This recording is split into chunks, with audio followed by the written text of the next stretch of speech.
Warning: some contents may be disturbing. Viewer discretion is advised.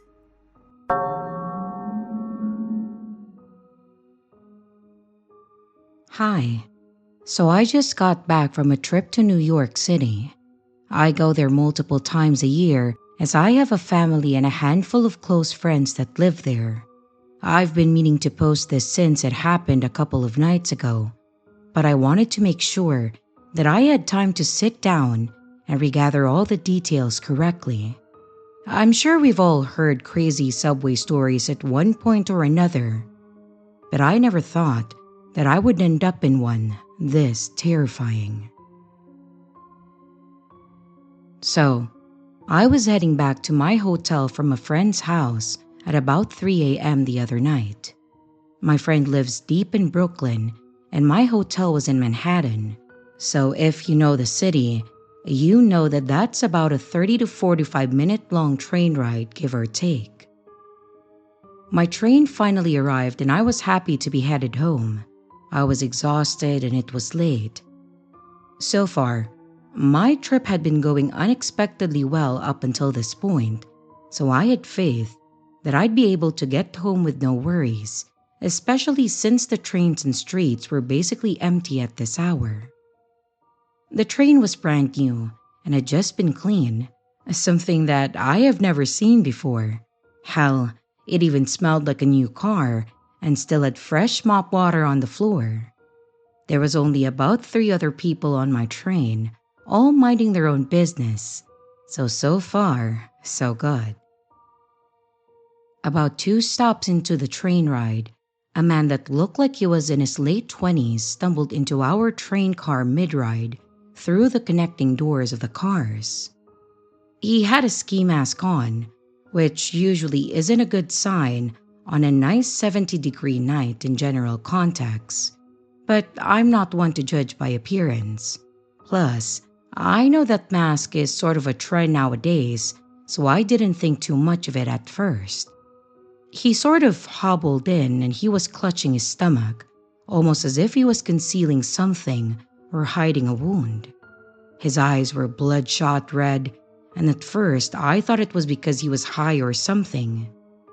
He immediately hobbled into the nearest corner and sort of sulked into the corner facing it until the next stop. He then ran out the closest door and erupted into the most painful crying that I have ever heard. He was just screaming, he was moaning and crying, all the while stumble running alongside the stop train on the platform, still clutching his stomach. He was screaming things like, "Why?" and gasping through his tears. Keep in mind that I'm sitting in the middle of the train, facing away from the side that he got off. So I'm kind of breaking my neck behind me as he's running behind me just to watch what's going on. He then ran back inside the same car through the door on the opposite side of the car now.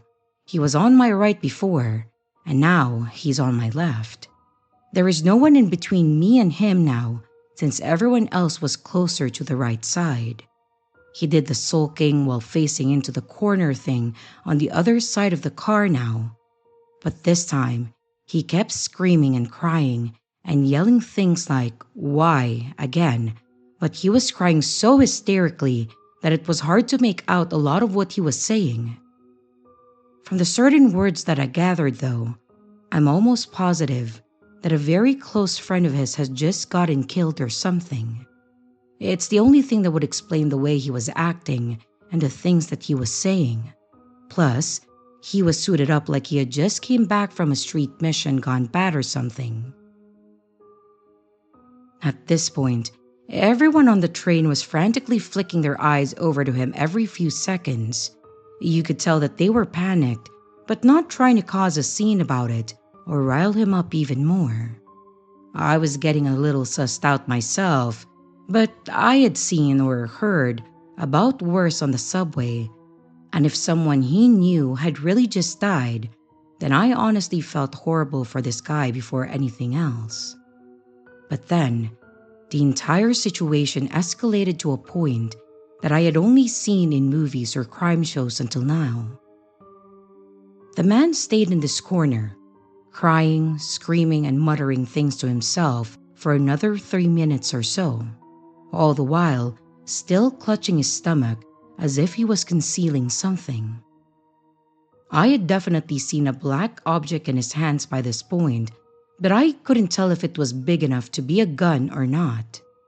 After I saw this, I tried not to take my eyes off of him for too long at a time, since I was the closest person to him, but I also didn't want to stare. By this point, he was starting to say concerning things like, "Someone's gotta pay for this." And then he would just repeat it louder and louder. And then he burst into a dialogue that made my heart drop. Keep in mind, he is still facing the corner, hunched over clutching his item. "All you motherfuckers sitting on this train right now, you're gonna feel me tonight. You hear me? You're gonna feel me tonight. And all of you are gonna fucking hate it too. Oh my god. Oh my god. All of you are gonna fucking hate this. You're gonna hate me for this." He kept getting louder and louder as he was saying this to the point that he was basically screaming by the last part. I don't know what he said after that, because as soon as the train stopped next, I fucking bolted. He was screaming shit at me as I got off, but I couldn't hear it, and I definitely wasn't trying to turn back. I ran back up to the nearest street exit, chain smoked a couple cigarettes, and I waited 20 minutes for the next train to come. I've seen enough shit in my life to know that this wasn't a situation that I was willing to gamble with at all. I pray the last 3 people on that train got home safe, and nothing really happened. I briefly searched Twitter and the news the next day for any possible info that I could find, but I didn't see anything. But who even knows what's worth a headline to them down there anymore? So, to the man in the subway at 3 a.m., I pray you find the solace you need and heal from whatever trauma you're going through. But please, let's not ever meet again.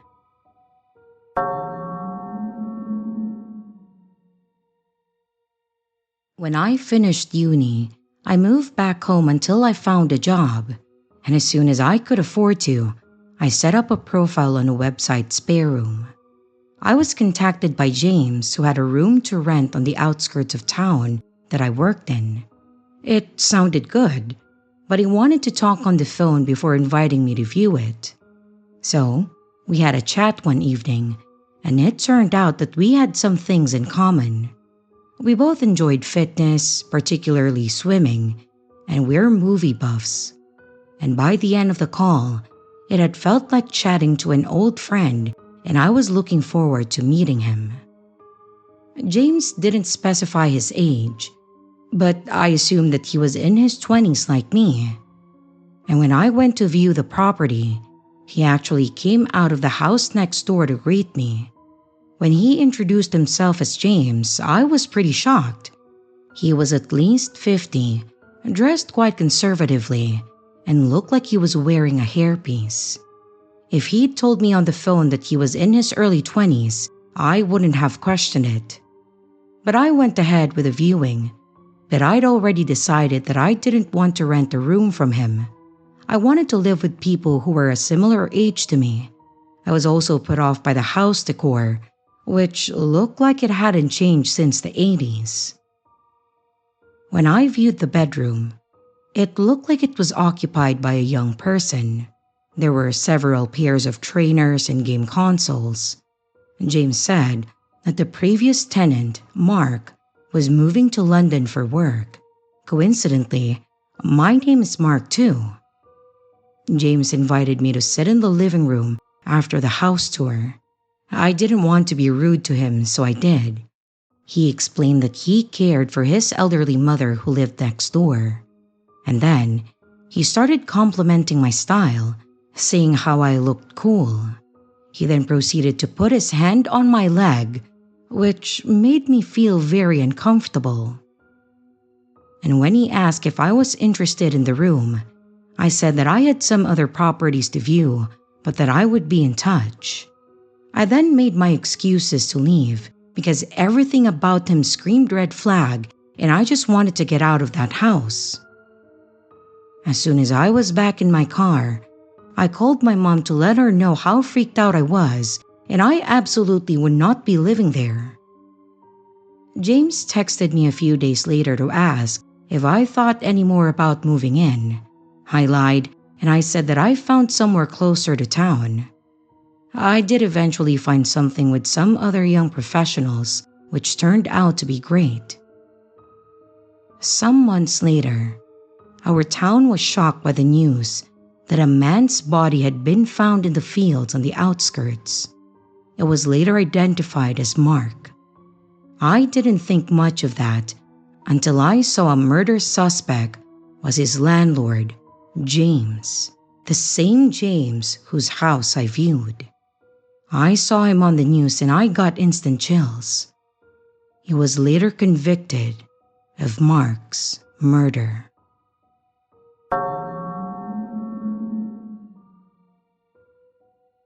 When I was a senior in college a few years ago, I lived in an old house about a 5-minute walk from my campus with 5 of my other girlfriends. It was still COVID times, so we spent a lot of time just in the house since we could not really go elsewhere.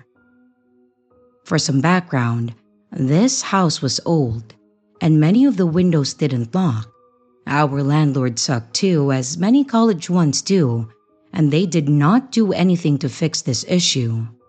But with it being 6 of us and often a boyfriend or 2 sleeping in the house, it felt mostly safe, and many of us would keep our windows open.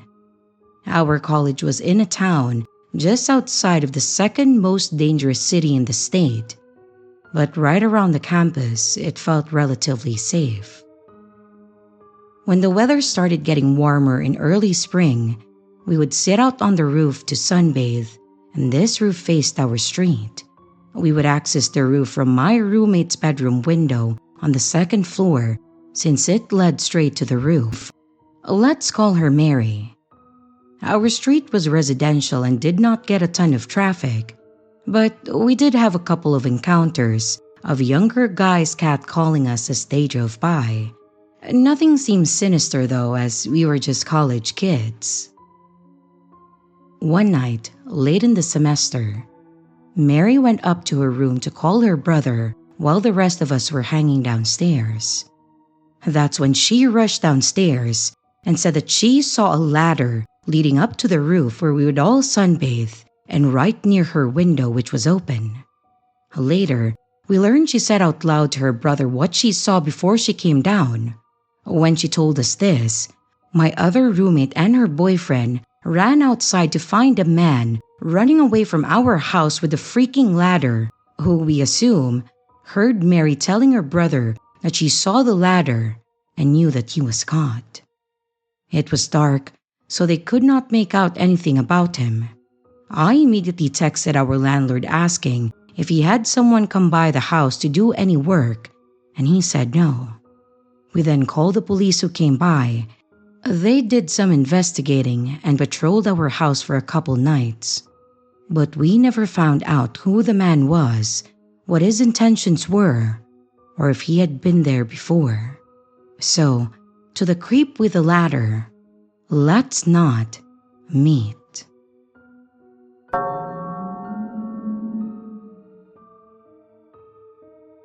This happened to me back in early 2018. My wife and I had been cleaning up our home, and we were considering moving to downsize, which meant that we had a lot of stuff that we wanted to get rid of. And instead of paying to have someone haul it all away, we thought that we would try to have a yard sale and make a little extra money. When moving, any extra money helps, especially when you have a kid on the way. We started organizing stuff, set up a few tables and containers. We marked prices, all the duties of running a sale. The items we were selling were pretty standard. I had a lot of tools that I was getting rid of, some old clothing from both of us, and even some small home appliances and decor. Saturday was our first day, and while it started a little slow, it did pick up quite a bit around noon. We had some people driving up, people that were walking with dogs and kids, people that we recognized from the neighborhood. My wife had just walked inside to grab some things, so I left outside to tend to the cash box and the customers. While sitting at the chair by the garage, I saw a guy looking over at my tools. I had a few people ask me about them already, so I was prepared to be asked more of the same questions. However, I noticed the guy picked up one of the kits and was looking all over it. He flipped it over to the back, and then he opened it, moving all the pieces around inside. Granted that there was a label back there, so I thought maybe he was looking for a list of the items in it. But then I saw him look up and around like he was trying to find someone or something. We made eye contact, and while holding up the kit, he asked if this was mine. Kind of a weird question since I was sitting by the cash box, but I was polite, and I said that it was, and I asked if he had any questions about it. He nodded and asked if all the pieces were in it. When he brought it over, I was able to tell a little better that it was a socket wrench set. I looked it over real quick, and I was familiar with the set because it was the only one that I rarely use. It had sizes that I never really used, as it had a lot of bigger sockets in it. There was one specifically that I used, and I ended up just tossing it in my big rolling toolbox, so I didn't have to dig it out of that set anymore. I told them a little about it, and I mentioned that I got in it as a gift, but I only used that one size, so the set was complete except for that one. Otherwise, it was in great condition obviously, and even the wrench that came with it was in there. I think I was selling it for like $5. It wasn't much. He mentioned that it was a pretty convenient set, and he looked pretty happy to have found it. I agreed with him, and he said that he had similar sets. Then asked what I normally used mine for. Again, I thought that it was kind of an odd question because I used them on whatever they were required for. I told him that I used them mainly on our cars or small projects around home. And then he asked me where I got it from and why I was getting rid of it. I remember this because I know that I mentioned as he brought it up that I got it as a gift, so I just repeated myself and then said that I rarely use the sizes in that kit because they were a lot of the larger ones. This was when I noticed that between his questions and his change in demeanor, our friendly conversation was starting to sound a bit more like an interrogation. He then asked me when I got the kit and why it wasn't a complete set, and even asked again where I got it from. He was rephrasing that last question differently each time to make it seem like it was never asked before. But the way that he was asking seemed more like a parent trying to get a child to tell the truth. I backed up to get him out of my face a bit and asked if everything was all right, and he said, "No, everything is not all right. I know you stole this." I was taken aback by this. Where would he get that idea that I had stolen that set? So at a loss for words, all I said was, "I'm sorry, what?" And he responded with, "Explain to me how I had a set just like this and a few weeks ago and it ended up missing, and now I find you selling the exact same one with the exact same socket missing from it like mine." I was shocked. This random guy standing in front of me had the audacity to approach me at my yard sale and accuse me of stealing? Irritated at this point, I pointed out to him that it was a gift that I had for a few years now, and in fact, I had never even seen this guy before, let alone know where he lived. He was adamant, though, that I couldn't give exact dates or something, so I must have stolen it. I laughed at him and told him that he just needed to leave my property. But he had other intentions. As I turned around to toss the kid in my garage that caused this whole interaction, this psycho pulled out a handgun and shot right into my garage. I remember the sound was excruciatingly close to me and that I had lost my hearing for a good minute because of it. Now, I was terrified. There were a few people at the sale and I could hear screaming at the sounds of people dropping stuff and running away. Part of me felt bad, but I knew this guy was after me, so I ran into my house, locking the door and yelling for my wife to call 911. And while I did this, I quickly ran to the back to lock the door that connected the garage to my house, worried that he would try to come in. I cracked the door open and I looked into the garage and I didn't see him, so I pushed the button to close it, then locked the door. Our garage didn't have much in it, as we were using it to store some boxes against the back wall, and then the sale stuff, so he couldn't hide behind or under anything either.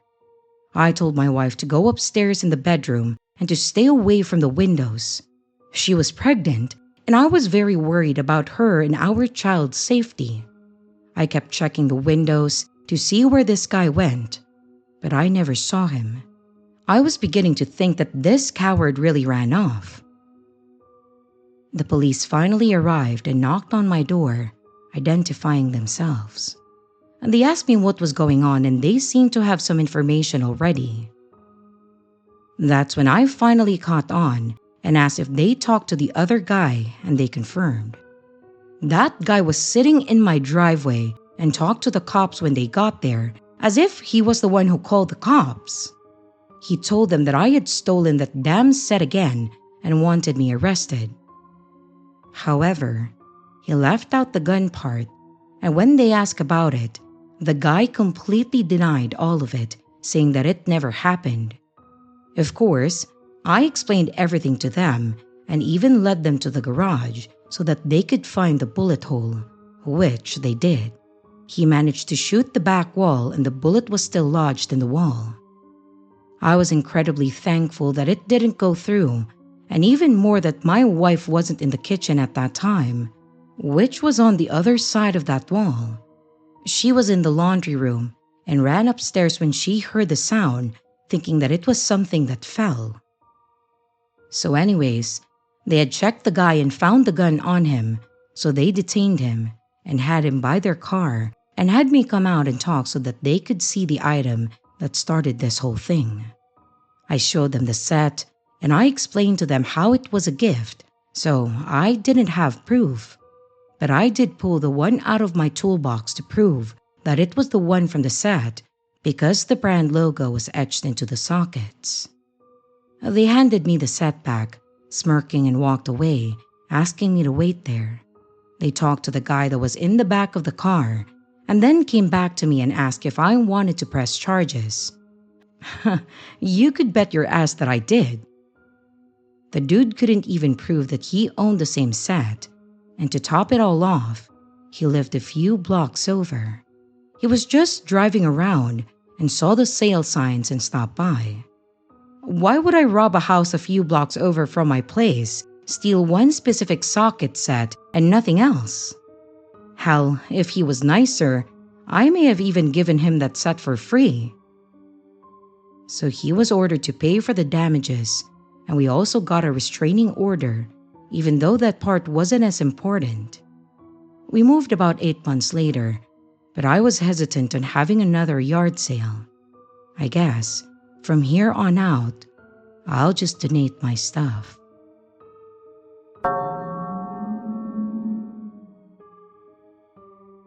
This happened many decades ago, but it still puzzles me to this day.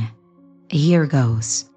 My buddy and I, who were in college at that time, were back in our little hometown for the weekend. That Saturday night, we were driving around, getting high and drinking beer. We were driving around on dark country roads, and it was pitch black that night, overcast with no moon. Anyway, we stopped on a dirt road to take a leak and roll another joint. My buddy, who was driving, left the car running but turned off the lights. We didn't see any other cars or people around us for miles. So, my buddy starts rolling the joint and the overhead light inside the car is on. And then, he happens to glance up toward the front of the car and then acts startled and flips on the headlights. We looked out the car windows and we see a whole group of guys around the car. We both yelled, "Oh shit!" or some other choice words. He slammed the car in gear and we hauled ass out of there. Those guys were probably people we knew from town. I even thought that I recognized one of them. But I've always wondered what in the hell they were doing out in the middle of nowhere on a pitch black night without flashlights and apparently on foot.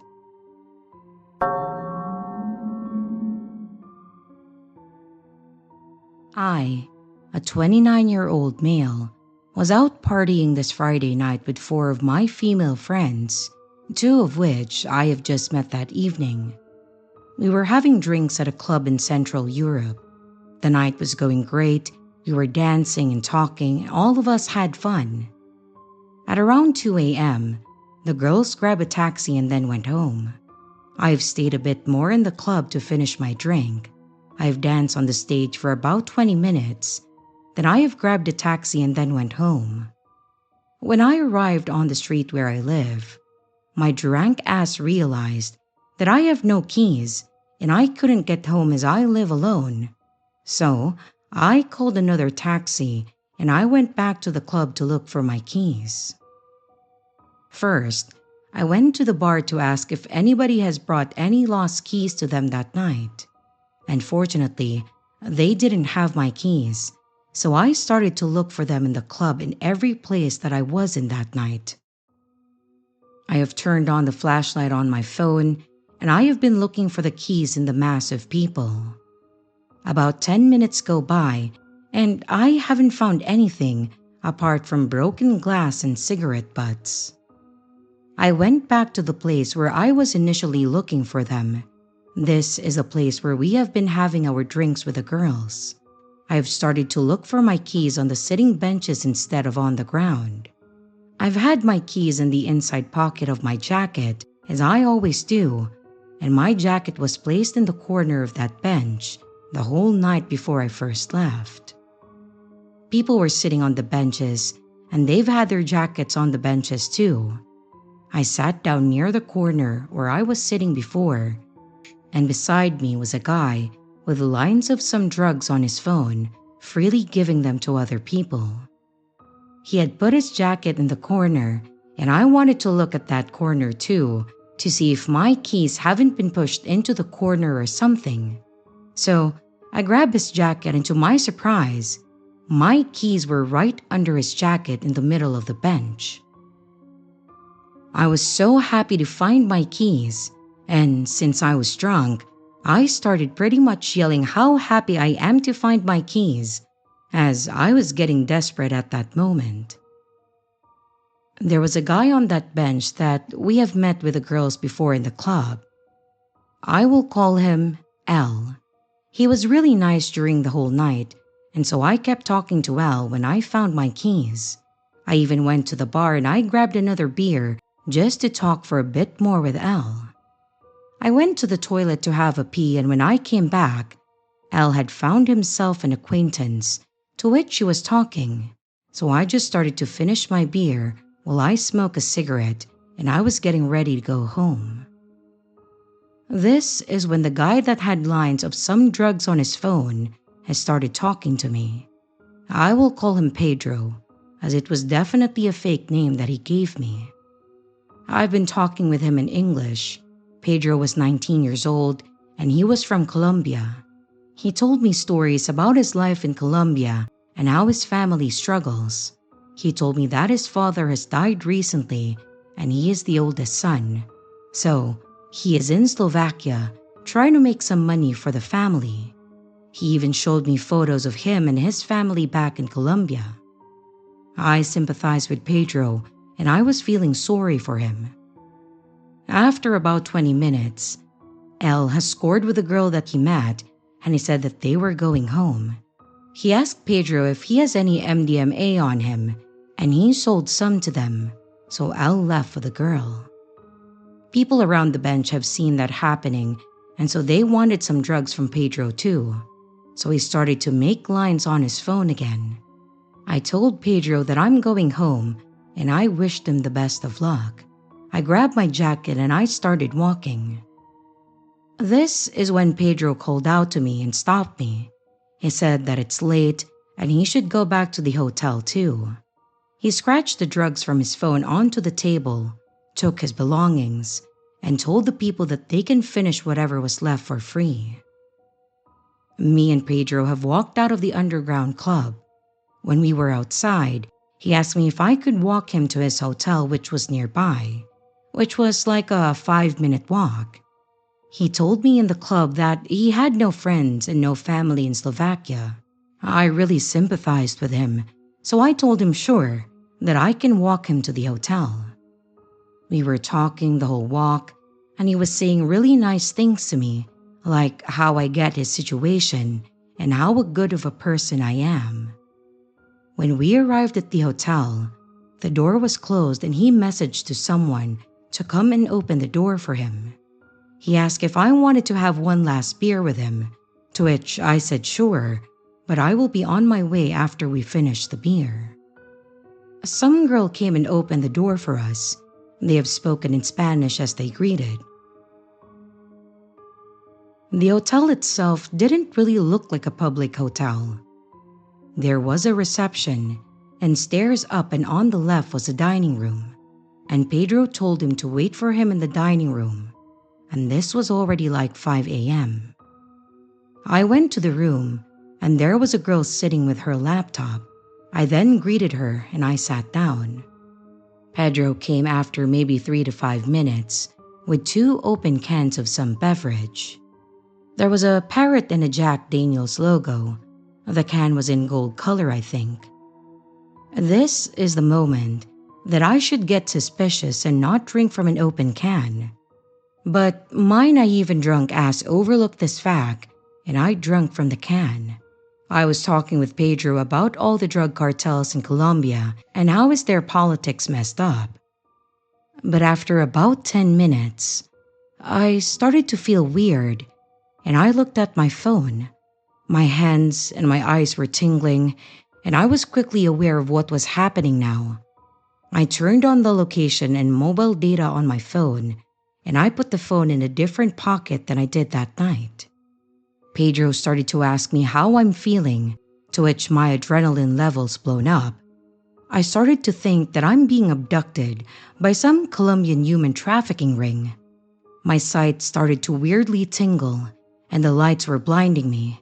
My jaw was messed up as I was pushing my teeth together. I have taken drugs in the past, and this felt like a stimulant, which was really weird for me to understand. I tried to keep my voice calm and my mind present. I told Pedro that I know what was going on, and I asked him why he gave me a stimulant if he needs me unconscious. Pedro's hands started to shake, and he didn't answer to me. The girl at the laptop has looked right in my eyes. That was the first time that she even moved with her body. Pedro grabbed his phone and then started to write to somebody on WhatsApp. I told Pedro that they did a mistake in the dose and that I'm fine apart from having been unknowingly drugged. I think that Pedro had drugged me back in the club while I went to the toilet, which was why he quickly got up when I was leaving. Everything that I said, Pedro rewrote to somebody else, and he always waited for an incoming message before saying anything to me. I started to talk to the girl too. I told her that I don't give a fuck about what they are doing here, but that I am walking out. At one moment, I remember saying that I get what Pedro is doing, but I don't get what the girl's part was in all of this, to which I was pointing my finger at her. Pedro has got his notification on his phone, and then he told me that he is sorry and that I can go home if I want. I didn't respond to him. I got my drugged ass up and I was walking out of the dining room. I stopped by the girl with her laptop. I stared right into her eyes, and I held my right hand up in a fist bump. She looked in my eyes, gave me a fist bump, and did a weird grimace on her face. I walked to the door at the reception, which were closed, and I started to kick and punch the doors while yelling for them to open the door. The receptionist did, and I walked out.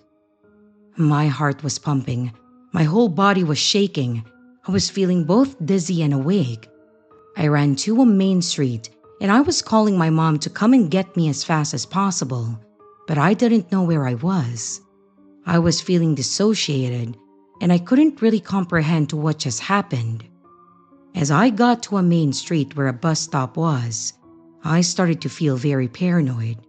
There was a white Mercedes SUV that stopped right in the main road near the bus stop that I stood on. They turned off their car lights and were just standing there. I told all of this to my mom, and she told me to look for a camera. So, I stood right under a camera which was at the bus stop to make sure that I'm seen. I was feeling and talking weirdly, to which my mom told me to talk to her to tell her what I can see around me. I have seen a few people that walked to the main street. Everybody was on their phone and occasionally looked at me. One guy came close to the bus stop and I approached him while I still had my mom on the phone. I asked him what does he want from me, and he was like, I'm sorry, do I know you? To which I said that I'm also sorry. After about 10 minutes of me being on the phone with my mom, the white SUV turned on the engine and then left off. My mom came by car soon after. I was walking to her car on the road, but I couldn't walk properly.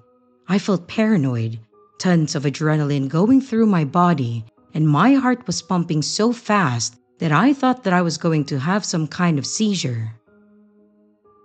I managed to get in my mom's car. She was in her pajamas and she was so scared. I started to tell her everything that happened, and I told her to drive around our city instead of driving me home in case they were following us. We were driving around for maybe an hour, talked about what had happened during the night, how the inside of that building looked and all. My jaw was going so crazy that my mom could hear it, and she was really scared for me. The whole ride I was feeling really weird. At one point, I felt like my soul left my body. I can't really describe it. I didn't feel like myself, like I'm not real. The lights were blinding me, and my vision was blurred and tingling, like my eyes were going up and down all the time. I didn't feel no rush of euphoria or anything.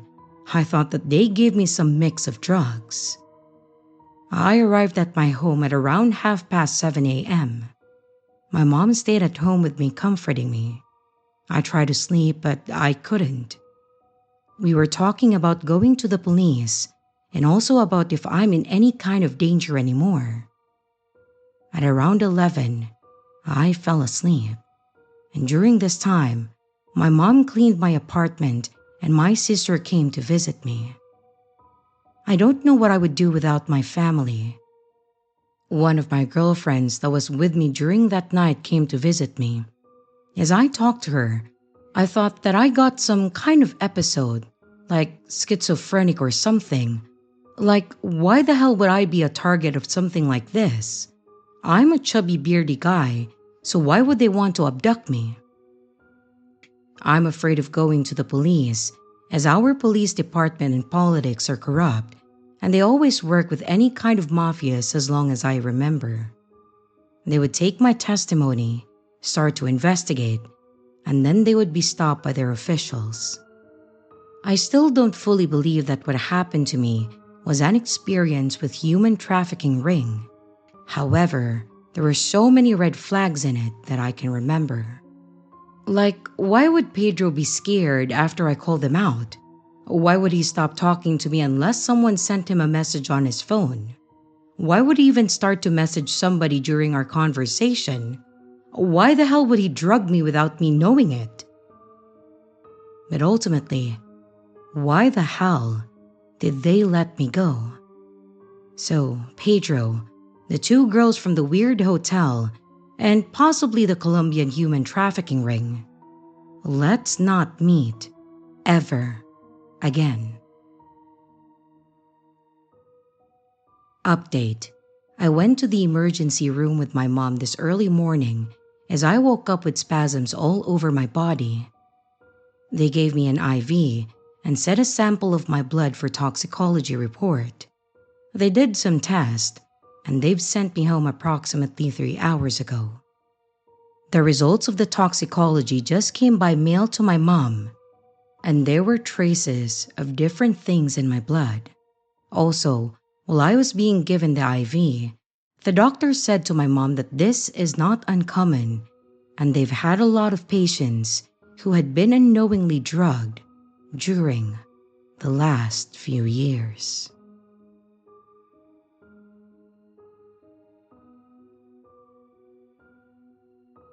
And here's the riddle for this video.